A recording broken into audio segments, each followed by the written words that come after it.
Hello everyone, welcome to Veena babies vlog. நான் இன்றைக்கி உங்களுக்கு பூண்டு சட்னி ரெசிபி தான் செஞ்சு காட்ட போகிறேன். அதுக்கு முதல்ல ஒரு கடாயில் 1 டேபிள் ஸ்பூன் எண்ணெய் சேர்த்துட்டு ஒரு 3 பூண்டை உரித்து எடுத்துக்கோங்க. அது நல்லா ரோஸ்ட் ஆகுற வரைக்கும் நல்லா வதக்கி விடுங்க. மீடியம் ஃப்ளேமில் வச்சு 2 ரோஸ்ட் பண்ணுங்கள்.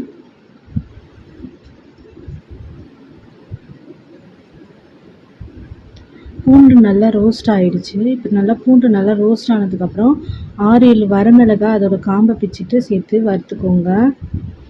வரமிளகாய் லைட்டாக வறுபட்டாலே போதும். லைட்டாக வறுத்துட்டு இருக்கும் போதே ஒரு 5-6 தக்காளியை சாப் பண்ணி இதில் சேர்த்துக்கோங்க. நான் மீடியம் சைஸ் தக்காளி 6 தக்காளியை சாப் பண்ணி இதில் சேர்த்துருக்கேன். நல்லா பழமான தக்காளியாக சேருங்க. சட்னி ரொம்ப டேஸ்ட்டாக வரும்.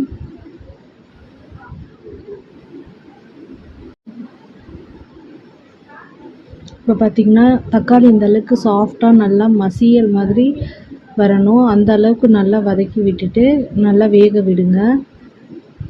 இந்த மாதிரி நல்லா வந்ததுக்கப்புறம் ஸ்டவ் ஆஃப் பண்ணிவிட்டு ஆற விட்டுட்டு அரைச்சி எடுத்துக்கோங்க. அரைச்சி எடுத்துட்டு 2 டேபிள் ஸ்பூன் எண்ணெய் சேர்த்துக்கோங்க. எண்ணெய் சேர்த்துட்டு 1/2 டேபிள் ஸ்பூன் கடுகு பொரிஞ்சோன்னு ஒரு கொத்து கருவேப்பிலை ஆட் பண்ணிவிட்டு அரைச்சி வச்சுருக்கிற இதை சேர்த்துக்கோங்க. சேர்த்துட்டு நான் இன்றைக்கி 1 டேபிள் ஸ்பூன் கல் உப்பு சேர்த்துக்கிறேன். சேர்த்துட்டு நல்லா கிண்டி விடுங்க. லைட்டாக கொதி வரணும். கொதி வந்தோன்னே ஆஃப் பண்ணிடலாம்.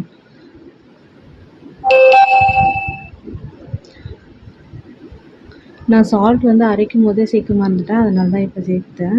அரைக்கும் போதே நீங்கள் சேர்த்துக்கிட்டிங்கன்னா இவ்வளோ நேரம் கிண்ட வேண்டியதில்லை. லைட்டாக கொதி வந்தோடனே ஆஃப் பண்ணிடலாம். அவ்வளோதாங்க, நம்ம பூண்டு சட்னி ரெடி ஆயிடுச்சு. இதை நீங்கள் டின்னருக்கு, பிரேக்ஃபாஸ்ட்டுக்கு, இட்லி, தோசாவுக்கு சைட் டிஷ்ஷாக செஞ்சு சாப்பிட்லாம். இது ரொம்பவே ஈஸியும் கூட செய்கிறதுக்கு. எல்லோரும் வீட்டில் ரொம்பவே விரும்பி சாப்பிடுவாங்க. இந்த ரெசிபி உங்களுக்கு பிடிச்சிருந்துச்சுன்னா வீணா பேபி vlogsக்கு சப்ஸ்கிரைப் பண்ணுங்கள். பாய்.